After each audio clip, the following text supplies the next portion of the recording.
2006 বনাধিকার আইন প্রতিষ্ঠা করে, তারপরে পাবো মুন্ডা বিদ্রোহ, তারপরে পাবো 1920 থেকে 30 টানা রামপা বিদ্রোহ। এই সমস্ত বিদ্রোহ আদিবাসীদের নেতৃত্বে হয়েছে এবং হয়েছে জঙ্গলের অধিকার নিজেদের হাতে রাখতে চেয়েছিলেন। কাদের বিরুদ্ধে হয়েছে? যারা তাদের কাছ থেকে জঙ্গলের অধিকার কেড়ে নিতে চেয়েছিল। আদিবাসীরা সব থেকে বড় স্বাধীনতা সংগ্রামী শক্তি ছিল, যাদেরকে ভারতবর্ষের মূলধারার স্বাধীনতা সংগ্রামী বলে ধরা হয় না। আজকে নতুন করে বাবা তিলকা মুর্মুর কথা, গঙ্গানারায়ণ সিং এর কথা, অথবা এমনকি বিরসা মুন্ডার কথা স্বাধীনতা সংগ্রামী হিসেবে আমাদের মনে করিয়ে দিতে হয়। রাষ্ট্রকে, এসডিওদের, বিডিওদের মনে করিয়ে দিতে হয় যে না, এরাই ছিলেন প্রকৃত স্বাধীনতা সংগ্রামী। এই জায়গা থেকে শুরু হচ্ছে আমাদের লড়াই এবং সংগ্রাম। তারা স্বাধীনতার আগেও মনে করতো আদিবাসীদের কোনো অধিকার নাই, স্বাধীনতার পরেও মনে করে আদিবাসীদের কোনো অধিকার নয়। স্বাধীনতারও 7 থেকে 8 বছর পর ভারতবর্ষে আদিবাসীদের অচ্ছুত হিসেবে দেখলে তারা যে সাজা পাবে, এটা প্রথমবার বলা হয়। তারও অনেক পরে 1989 খ্রিস্টাব্দে এসে একটা আইন তৈরি হয়েছে, prevention of atrocities act against SC and এসটিজ।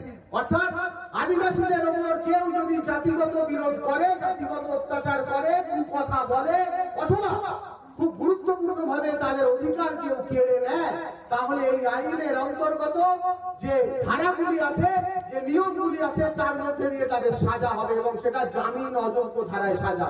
এবার চলে আসি বনাধিকার আইনে। বনাধিকার আইন 2006 সালে তৈরি হয়েছে এবং বনাধিকার আইনের অধিকার যদি কেউ না দেয়, যদি বনাধিকার আইনের মধ্যে দিয়ে তৈরি হওয়া বন অধিকার সমিতি, এফআরসি বা গ্রাম সভার অধিকার কেউ দিতে না চায়, যদি আপনার গ্রাম সভা বা এফআরসি থেকে নিয়ে আসা একটি কোনো চিঠি, ডেপুটেশন, কোনো বক্তব্য, কোনো অভিযোগ যদি কোনো এসডিও, কোনো বিডিও গ্রহণ করতে না চায়, তাহলে সেটা পিওএ এর মধ্যে দিয়ে জামিন অযোগ্য ধারায় অপরাধ বলে গণ্য হবে। এটা সকলে মিলে ফেলে রাখুন।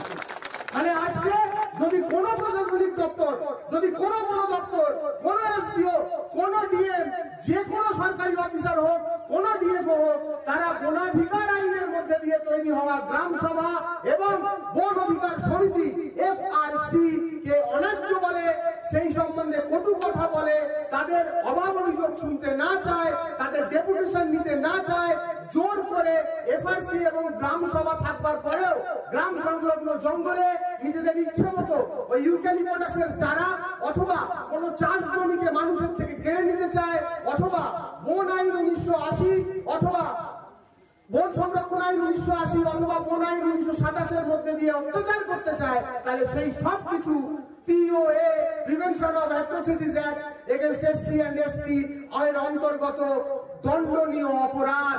এবং এই অপরাধ তারা বছরের পর বছর, শত শত বছর ধরে করে চলেছেন। আইন থাকবার পরেও এসডিওরা, বিডিওরা, সরকারি কর্মচারীরা, বন দপ্তরের কর্তারা এই অপরাধ করে চলেছেন। এর কারণ কি বন্ধু? আমি বলবো নিজেদের দিকে তাকান, নিজেদেরকে প্রশ্ন করুন এর কারণ কি। এর কারণ আমরা নিজেদের অধিকার সম্বন্ধে জানি না, আমরা এই কথাগুলো জানি না। তাই আজকের এই ডেপুটেশন আমাদের নিজেদের অধিকার সম্বন্ধে সচেতন হওয়ার ডেপুটেশন।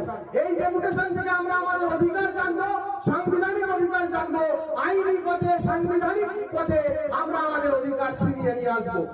বন অধিকার শিকার আইন বলছে, আমরা যেমন ছোটবেলায় রচনা লিখেছি, কে কে রচনা লিখেছেন একটু হাত তুলুন তো।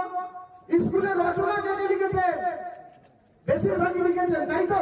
তার সবার প্রথমে একটা ভূমিকা লিখি আমরা। যে কোনো আইনের প্রথমে একটা ভূমিকা থাকে, সেই ভূমিকায় বলা হচ্ছে বন অধিকার শিকার আইন 2006 এর ভূমিকায় যে শত শত বছর ধরে আদিবাসী মানুষ এবং অন্যান্য বন সংলগ্ন গ্রামের মানুষের উপর যে অন্যায়, অত্যাচার, অবিচার হয়েছে তা একটি ঐতিহাসিক অন্যায়, ঐতিহাসিক অবিচার, এবং এই অবিচার যাতে আর না হয় তার জন্য এই আইনটি তৈরি করা হলো। 2008 সালের 1 জানুয়ারি থেকে আইনটি ভারতবর্ষে, গোটা ভারতবর্ষে লাগু আছে। অথচ আজকে 16টা বছর মাঝখানে কেটে যাওয়ার পরেও পশ্চিমবঙ্গের জঙ্গল মহলে প্রত্যেকটা জেলার ডিএম, ডিএফও, এসডিও, বিডিও এরা বলে এখানে নাকি বনাধিকার আইন লাগু নেই। এইটা হচ্ছে ওই ঐতিহাসিক অন্যায়, ঐতিহাসিক অবিচার তারা আজও করে চলেছে এবং তারা করে চলে যাবে যদি না আমরা শক্ত হয়ে রুখে দাঁড়াই। এই অন্যায় অবিচার আমরা রুখবো কি রুখবো না? অন্যায় অবিচার আমরা রুখবো কি রুখবো না? আরো জোরে বলতে হবে বন্ধু। এই অন্যায় এবং অবিচার রোববার প্রথম ধাপ হচ্ছে নিজেদের অধিকার সম্বন্ধে সচেতন হওয়া।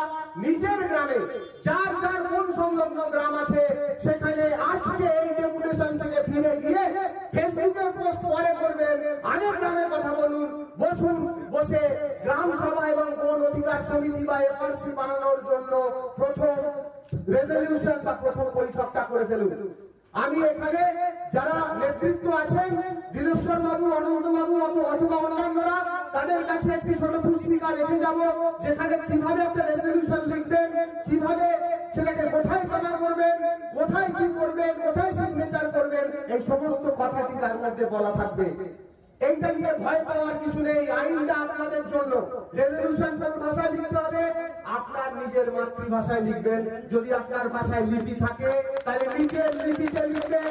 যদি এসডিও এবং ডিএম অথবা ডিএফ এরা বলে কি ভাষায় লিখে নিয়ে এসছো, তখনই বলবেন, ওরা নামটা নোট করবেন, আর বাইরে বেরিয়ে এসে এই যে মহকুমা আদালত আছে ওখানে গিয়ে ফার্স্ট ট্র্যাক সেলে তার বিরুদ্ধে পিওতে মামলা করবেন। যদি বলে যে অল্পীতে কিসের জন্য লিখে নিয়ে এসছো, পড়তে পারি না, ফিরিয়ে নিয়ে যাও, সঙ্গে সঙ্গে ওটা আপনার এগেইনস্টে একটা অ্যাট্রসিটি হলো SC ST atrocity prevention act অনুযায়ী, এবং সঙ্গে সঙ্গে তার বিরুদ্ধে জামিন অযোগ্য ধারায় মামলা করতে পারি আমরা। এই অধিকার আমাদের বনাধিকার দিয়েছে, পিওএ দিয়েছে, এটা আমাদের জানতে হবে।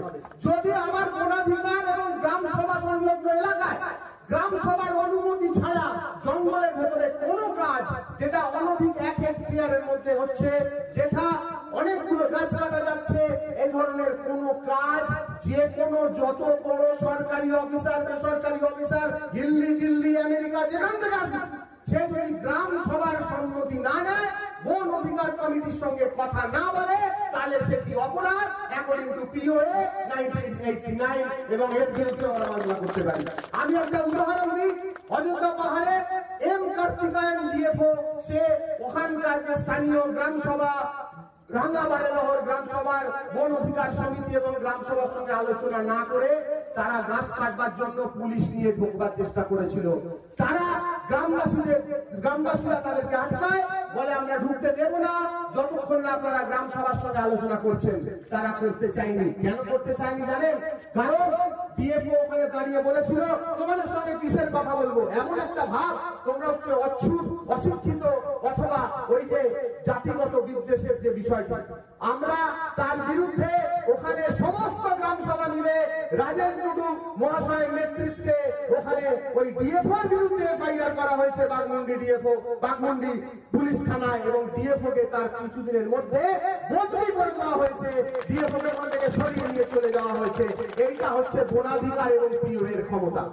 গত 2017 সাল থেকে মিথ্যে একটা রেজলিউশন বানিয়ে অযোধ্যা পাহাড়, যেটা সমস্ত আদিবাসীদের কাছে গুরুত্বপূর্ণ, সেটা সাঁওতাল মানুষের কাছে গুরুত্বপূর্ণ, সেটা ভূমিজ মানুষের কাছে গুরুত্বপূর্ণ, গোটা ভারতবর্ষের সাধারণ যে জাতি, যে ধর্ম, যে ভাষার হোক না কেন, প্রত্যেকের কাছে অযোধ্যা পাহাড় একটি গাছের নাম। অযোধ্যা পাহাড় আমাদের প্রত্যেকের কাছে গুরুত্বপূর্ণ। এই অযোধ্যা পাহাড়ে মারাঙ্গুরু ডুংরি বলে একটি ডুংরি আছে, যে ডুংরিতে পয়লা নাগের পুজো হয়, গুরুত্বপূর্ণ দুখানা জাহের খান আছে, যে অযোধ্যা পাহাড়ে লবির বাইশে সুতান কান্ডি আছে, যে অযোধ্যা পাহাড়ে গড়ধাম আছে, সেই গড়ধাম এবং লবির বাইশে সুতান কান্ডি বাম্বু প্রজেক্টের নাম করে তারা ধ্বংস করে দিতে চায়। তারা মারাঙ্গুরু পাহাড়কে ধ্বংস করে দিতে চায় ঠুরদা প্রজেক্টের নাম করে। 2017 সাল থেকে এই চক্রান্ত চলছে। মাত্র 21 জনের সিগনেচার নিয়ে তারা বলে দিয়েছে, হ্যাঁ এখানকার মানুষ সম্মতি দিয়ে দিয়েছে। কেউ কিচ্ছু জানতো না, যে তাদের জল, জঙ্গল, জমি, মাটি, ভিটে সব চলে যাবে। কিন্তু তারা যখন 2018 সালে জানতে পারলো যে বন অধিকার শিকার আইন 2006 বলে একটা আইন আছে, তার মধ্যে দিয়ে তাদের অধিকার হলো তাদের গ্রামে কি হবে কি হবে না, তার গ্রামে কি ধরনের উন্নয়ন হবে কি ধরনের উন্নয়ন হবে না, তার গ্রামে কোনো প্রজেক্ট হবে কি হবে না, এই সব কিছু ঠিক করবার এক এবং একমাত্র অধিকার গ্রাম সভার। গ্রাম সভার সকলে মিলে বসবে, গ্রামের সকলে মিলে বসবে, সিদ্ধান্ত নেবে, তবে কিছু হবে। তারা যেদিন এটা জানতে পারলো সেই দিনটা হচ্ছে 2018 সালের সেপ্টেম্বর মাস। সেই দিনে তারা রেজলিউশন দিল, আমরা ঠুরগা প্রকল্প চাই না। আজকে 60 বছর পরেও সরকার ঠুরগা প্রকল্প করতে পারেনি। এর চেয়ে বড় প্রমাণ আর কি লাগবে বন্ধু বলুন? আজ 7 বছর ধরে এই বন অধিকার শিকার আইন আপনার মারাঙ্গুরু ডুংরিকে রক্ষা করেছে, দুখানা গুরুত্বপূর্ণ জাহের খানকে রক্ষা করেছে। আজও তারা বান্দু প্রজেক্টের মধ্যে পাহাড়ের উপরে লাহাডুংরি এবং অযোধ্যা এই দুটো গ্রামকে গ্রাস করে নিতে চায়, যে অযোধ্যা গ্রামের সংলগ্ন রয়েছে সুলাবিল বাইসি, সুতানতান্ডি এবং গড়ধাম। আমাদের মধ্যে আমরা এটাকে পূজ্য স্থান হিসেবে দেখি, মারাঙ্গুরু পাহাড়কে পূজ্য স্থান হিসেবে দেখি, আর তারা দেখে এখানে আদিবাসীদের জায়গা, এখানে জঙ্গল আছে, পাথর আছে, পাহাড় আছে, নেই দুটে ফুটে নেই। তারা এই দৃষ্টিভঙ্গিতে দেখে। এই জায়গায় তাদের দৃষ্টিভঙ্গি বদলে দিতে পারি যদি আমরা সচেতন হই। বন অধিকার শিকার আইন এবং প্রিভেনশন অফ অ্যাট্রোসিটিজ অ্যাক্ট, এই দুটোকে যদি আমরা ঠিক করে ব্যবহার করি। 7 বছর ধরে লবিল বাইসি, সুতানতান্ডি, গড়ধাম এবং এদিকে মারাঙ্গুরু ডুংরিকে রক্ষা করে আসছে বন অধিকার আইন, বন অধিকার শিকার আইন 2006। তবে শুধু এটুকুই বলবো না, আমি এক্ষুনি শেষ করবো কথাটা। আশা করি গুরুত্বটা বোঝাতে পেরেছি। আমি একটি পুস্তিকা এখন আপনাদের এখানে দেখিয়ে দেব, নেতৃত্বের কাছে দিয়ে যাব। আজকেই গ্রামে ফিরে প্রথম বৈঠক করবেন, আজকে হলো 13 তারিখ, 20 তারিখ দ্বিতীয় বৈঠক করবেন। আপনার বন অধিকার সমিতি বা এফআরসি 20 তারিখ থেকে তৈরি হয়ে যাবে। ওখানে আর কারোর খবরদারি চলবে না, গ্রামের মানুষের সিদ্ধান্ত গ্রামের মানুষ নিজে নেবেন। কিন্তু এখানে একটা কিন্তু আছে বলুন, কিন্তুটা কি? কিন্তু হচ্ছে যেমন কোদাল আর লাঙল থাকলেই চাষ হয় না, বলদ থাকলেই চাষ হয় না। বলদের পিছনে লাঙলকে জুড়তে হয়, কোদালকে হাতে তুলতে হয়, তাকে মাটিতে মারতে হয়, বলদের পিছনে থাপড়াতে হয়, তবে চাষ হয়, তাই তো? ঘরে যদি কোদালটা লাঙলটা পড়ে থাকে তাহলে কোনো কাজ হবে কি? চাষ হবে? চাষ হবে? হবে না। 2006 সালে আমাদের জন্য লাঙল, কোদাল, বলদ সব রেডি হয়ে গেছে, কিন্তু হয় আমরা সেটাকে ঘরে আনতে পারিনি, যারা ঘরে এনেছি তারা ঘরের মধ্যেই সেটাকে আটকে রেখে দিয়েছি। তাহলে এবার কি করতে হবে? আন্দোলন করতে হবে। আন্দোলন হচ্ছে বনাধিকার শিকার আইন 2006 আর প্রিভেনশন অফ অ্যাট্রোসিটিজ অ্যাক্ট, এই দুটো হচ্ছে লাঙল, একটা লাঙল আর একটা কোদাল, এই দুটোকে হাতে শক্ত করে ধরতে হবে, বলদের পিছনে লাগাতে হবে। এখানে বলদ আমরা নিজেরাই টানবো আর মাটি চাষ করব, যে মাটি গঙ্গানারায়ণ সিং থেকে শুরু করে সিধু কানু, বিরসা ফুলো ঝানো, এরা সবাই চাষ করতে চেয়েছে, তার জন্য প্রাণ দিয়েছে। সেই মাটি চাষের উপযুক্ত সময় এটাই। এরপরে যে চক্রান্ত চলছে, 2023 সালে একটা আইন এসছে, বন সংরক্ষণ আইন 2023, সেই আইনের মধ্যে দিয়ে তারা চেষ্টা করছে এই অধিকারকে কেড়ে নেওয়ার। আমরা তাকেও রুখবো। যদিও ওই আইনের বলে আমাদের এখানে আপাতত কোনো সমস্যা নেই, কিন্তু যারা বর্ডার এলাকায় থাকে সেখানে সমস্যা হতে পারে, অথবা অন্য কিছু সমস্যা হতে পারে। কিন্তু আপাতত যতদিন এই আইনটা আছে, এবং এটা একটা স্পেশাল অ্যাক্ট, মনে রাখবেন, পশ্চিমবঙ্গ সরকার মনে করে তার একটা গ্রাম সভা বলে একটা কথা চালায়, সেটা হচ্ছে 1973 সালের পশ্চিমবঙ্গ পঞ্চায়েত অ্যাক্ট বা পশ্চিমবঙ্গ পঞ্চায়েত আইনের অধীনের গ্রাম সভা তৈরি হয়েছিল 1973 সালে। তারা আজও বনাধিকার শিকার আইনের ঘাড়ে এটাকে চাপিয়ে দিতে চায়। তারা এতটাই নির্লজ্জ, এতটাই মিথ্যুক যে তারা জানে বনাধিকার শিকার আইন 2006 হলো একটি special act, court and court special act. কোন স্পেশাল অ্যাক্টের সঙ্গে যদি কোন সাধারণ অ্যাক্টের বিরোধ বাঁধে, তাহলে সেই জন্যই ওটাকে স্পেশাল বলা হয়, কারণ সে সবসময় জয়ী হবে। কথাটা বলতে পারলাম? যদি পঞ্চায়েত অ্যাক্টের সঙ্গে বন অধিকার আইনের বিরোধ হয়, পঞ্চায়েত অ্যাক্ট হচ্ছে একটা সাধারণ অ্যাক্ট বা জেনারেল অ্যাক্ট, আর বন অধিকার শিকার আইন 2006 একটা স্পেশাল অ্যাক্ট, সব সময় বন অধিকার শিকার আইন জিতবে। তারা পঞ্চায়েত অ্যাক্টের মধ্যে দিয়ে চেষ্টা করছে গ্রাম সংসদ করে গ্রাম সভা করা। এখানে আমরা যতজন উপস্থিত আছি আমরা জানি যে গ্রাম সংসদ কিভাবে চলে, রাজনৈতিক দলের মদতে চলে। সেখানে নির্বাচন হয়, সেখানে গ্রাম সংসদের সদস্য নির্বাচিত হয়, তারা নির্বাচিত পার্টির প্রতিনিধি হয়, গ্রামের প্রতিনিধি হয় না। হয় কি? হয় কি? আমরা চাই গ্রাম, আমরা চাই বিরসা মুন্ডা, আমরা চাই আবু আবিসাম আবুয়া রাজ।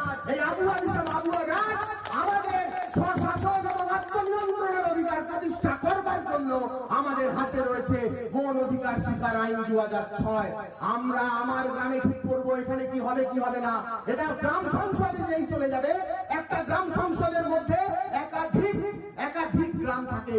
আমরা জানি আমাদের গ্রামগুলো অনেক সময় ছোট ছোট হয়। অযোধ্যা পাহাড়ে এমনও গ্রাম আছে যেখানে মোট ঘরের সংখ্যা হচ্ছে 13টা, সেটি একটা গ্রাম। বন অধিকার আইন বলছে যে যে এলাকাকে স্থানীয় মানুষ গ্রাম বলে মনে করে সেটি গ্রাম। অর্থাৎ যদি সেটা সাঁওতাল গ্রাম হয় তাহলে যদি পঞ্চভদ্র সিস্টেম সেখানে লাগু থাকে, অর্থাৎ পঞ্চভদ্র যদি সেখানে থাকে তাহলে সেটা একটা গ্রাম, কারণ ওটা একটা গ্রাম সভা। ওখানে 16 আনা বসে, আজই অনন্তকাল থেকে ওখানে 16 আনা বসছে, তার মানে ওটা একটা গ্রাম। ওটা কাস্টমারি ল দিয়ে প্রোটেক্টেড, ফলে ওটা একটা গ্রাম। কাস্টমারি ল আবার একটা স্পেশাল আইন। এই স্পেশাল আইনগুলো আমাদের পক্ষে রয়েছে। যদি সেটা ভূমিজ গ্রাম হয় তাহলে লায়া এবং রাজারা যেখানে আছে সেখানে যদি লায়া এবং রাজা থাকে তাহলে সেটাই একটা গ্রাম, সেটা 10টা ঘরের হোক না কেন। যদি মুন্ডা গ্রাম হয় তাহলে মানকি মুন্ডারা যেখানে আছে তাহলে সেটা একটা গ্রাম। যদি 10টা গ্রামের 10টা ঘরের হয় তাও সেটা একটা গ্রাম। সেখানে একটা এফআরসি তৈরি হবে, বন অধিকার সমিতি তৈরি হবে, তার লাগোয়া সমস্ত জঙ্গল ওই এফআরসি এবং ওই গ্রাম সভার অধিকারে থাকবে, অন্য কারোর অধিকারে থাকবে না। মিথ্যা কথা বলে সরকারি অফিসাররা। আজকে আমাদের প্রশ্ন করতে হবে, 16টা বছর কেটে গেছে, এখনো কেন তারা গ্রামে গ্রামে গ্রাম সভা বানাননি? এই আইন বলছে, পঞ্চায়েতকে ডাইরেকশন দিয়েছে যে আপনারা হ্যামলেট বা টোলা বা আতগুলো লিস্ট তৈরি করুন। প্রত্যেকটা আত বা টোলাতে একটা করে বনাধিকার সমিতি এবং গ্রাম সভা তৈরি হবে, তারা আজও করেনি। 2013 সালে এমওডিএ মিনিস্ট্রি অফ ট্রাইবাল অ্যাফেয়ার্স, যেটা কেন্দ্রীয় মিনিস্ট্রি, এই মিনিস্ট্রির ডাইরেক্টিভ অর্ডার আছে 28 ফেব্রুয়ারি 2013 সালে, যেখানে চিফ মিনিস্টার মমতা ব্যানার্জিকে সরাসরি তারা বলেছে আপনারা ভুল করছেন, পঞ্চায়েত আইনকে বনাধিকার আইনের ওপর চাপিয়ে দেবেন না। বাইরে তাদেরকে বলেছে গ্রাম সভা এবং এফআরসি তৈরি করবেন টোলা, হ্যাবিটেশন বা আতক স্তরে। চিফ মিনিস্টার মমতা ব্যানার্জিকে দেওয়া এই যে অর্ডার কপি আমার ব্যাগে আছে, আমি এক্ষুনি দিয়ে যাবো এখানে, এবং এইগুলোকে সঙ্গে রাখবেন এবং বলবেন যাও মুখ্যমন্ত্রীকে বলো কিসের জন্য 2013 সাল থেকে আজ অব্দি তোমরা এই পঞ্চায়েত আইনকে চাপিয়ে দিয়ে চলেছো এর উপরে। 2017 সালে তারা পঞ্চায়েতে বসে অযোধ্যা এনওসি দিয়ে দিয়েছিল 21 জনের সিগনেচার করে অযোধ্যা পঞ্চায়েতে, আর 10 জনের সিগনেচার করে বাগমুন্ডি গ্রাম পঞ্চায়েতে। কেন করতে পেরেছিল? কারণ 2013 এমওডিএর ওই অর্ডারকে মমতা ব্যানার্জি এবং তার প্রশাসন, অথবা মানে আমি একজনের নাম বলছি মানে কেউ কোনো রাজনৈতিক বিষয় ভাববেন না, তিনি আমাদের রাজ্যের প্রশাসনিক প্রধান, এইটা হচ্ছে গুরুত্বপূর্ণ, তার পার্টিটা গুরুত্বপূর্ণ নয়। তিনি নির্দেশ দেননি যে হ্যাবিটেশন বা টোলা বা আতো স্তরে এফআরসি করতে হবে এবং তার মধ্যে দিয়ে যাবতীয় কাজ চলবে। এটা কি পরিকল্পিত কাজ? আর দুটো কথা বলবো, তা কেন পরিকল্পিত কাজ? তার কারণ গোটা পশ্চিমবঙ্গে এই মুহূর্তে 1,69,000 হেক্টর ওয়েস্টল্যান্ড আছে, আর গোটা পশ্চিমবঙ্গের প্রায় 20% অঞ্চল বনাঞ্চল। এই দুটো মিলিয়ে একটা বিরাট অঞ্চল হয়। জঙ্গলমহলের 4টি জেলায় 1,69,000 হেক্টর যে ওয়েস্টল্যান্ড, তার 75% রয়েছে জঙ্গলমহলে। আপনার বাঁকুড়া জেলায় 703খানা মৌজাতে তৈরি হওয়ার সম্ভাবনা রয়েছে গ্রাম সভা এবং এফআরসি যদি আপনারা চান। পুরুলিয়া জেলায় 195টা মৌজাতে তৈরি হওয়ার সম্ভাবনা আছে গ্রাম সভা এবং এফআরসি। এইভাবে প্রায় 13 লক্ষ মানুষ শুধুমাত্র বঞ্চিত হচ্ছেন জঙ্গলমহলে, 13 লক্ষ মানুষ। এবং এই তথ্যটা 2011 সেন্সাস থেকে নেওয়া। আমার মন